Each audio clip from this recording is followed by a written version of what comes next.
And now turning our attention to the Horn of Africa, where rivals Ethiopia and Somalia have been gradually restoring their fragile diplomatic ties after a bitter dispute last year. In the latest, Ethiopia's Prime Minister Abiy Ahmed has arrived in Somalia today to hold talks with President Hassan Mohamud. Photographs shared by the Somali presidency showed the two leaders shake hands on the airport tarmac, surrounded by people waving flags of the two neighboring countries.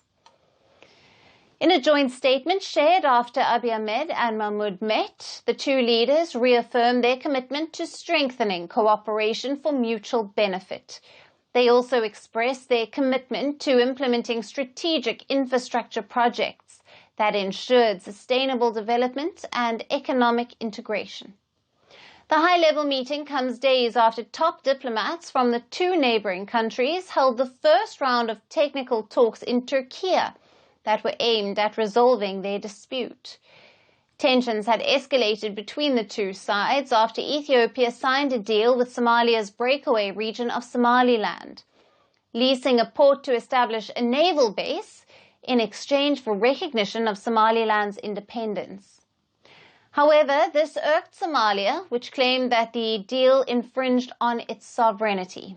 Mogadishu severed diplomatic ties with Ethiopia by recalling its envoy to Addis Ababa.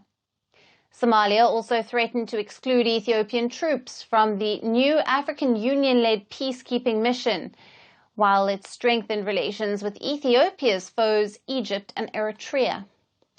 However, in December, both the countries came to the negotiating table in talks mediated by Turkiye.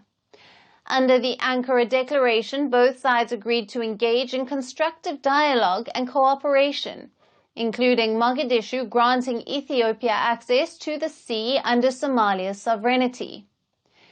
Ever since the signing of the declaration, both countries have taken steps to restore diplomatic ties. In January, the Somali President Hassan Mohamud visited Addis Ababa in a sign of thawing relations. During his visit, he discussed ways to deepen trade and security cooperation against extremist militant groups. Then, this month, in addition to the first round of technical talks, the two countries signed an agreement allowing the deployment of Ethiopian troops as a part of the African Union peacekeeping mission in Somalia to fight terrorists. In March, both sides are scheduled to meet again for the next round of technical talks.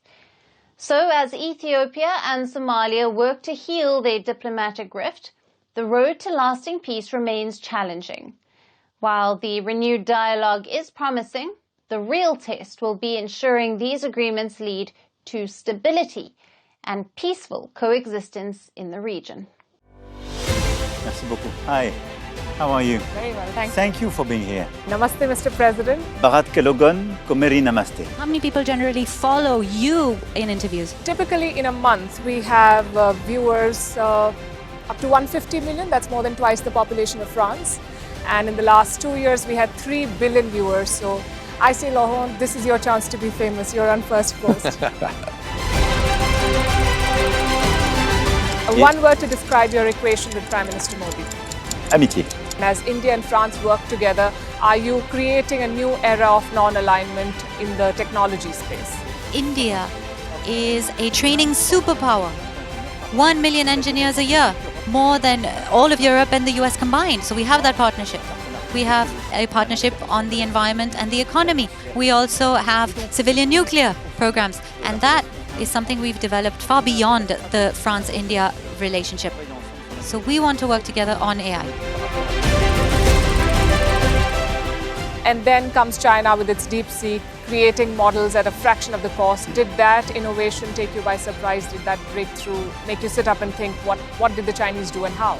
But what did DeepSeek do? They took everything that was already available from the last AI model, and then they recalibrated it. So are you going to ban Chinese AI in France? So we don't have this American approach of banning tech because of where it comes from.